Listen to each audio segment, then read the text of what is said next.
Francesco Forgione was born in the small Italian village of Pietrelcina on May 25, 1887.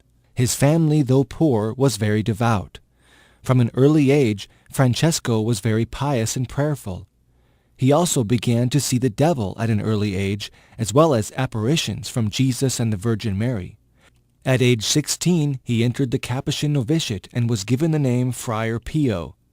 In 1910, after 7 years of study, he was ordained to the priesthood and became Padre Pio. 10 years later, while praying in front of a crucifix, Padre Pio received the stigmata, making him the first priest in the history of the Church to receive it.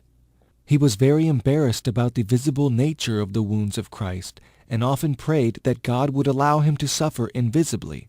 He wore gloves to cover his hands, and even underwent surgery without anesthetic to ensure that the doctor did not sneak a look at the stigmata without his permission. Padre Pio was also known to have the gifts of bilocation and of reading souls. He heard confessions for 12 hours a day and knew just the right words to say to a sinner. He was also able to tell if a penitent was sincere, and he astounded many who entered his confessional by accurately reciting their sins for them. The saintly man never complained about unjust accusations leveled against him, even when he was deprived of saying Mass. He assiduously dedicated his time to prayer, saying over 20 rosaries in one day.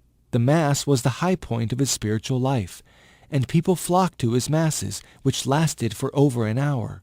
As blood trickled from the stigmata, it was easy to see the Christ crucified in the person of Padre Pio saying Mass. Padre Pio died on September 23, 1968 at the age of 81. 100,000 people attended his funeral.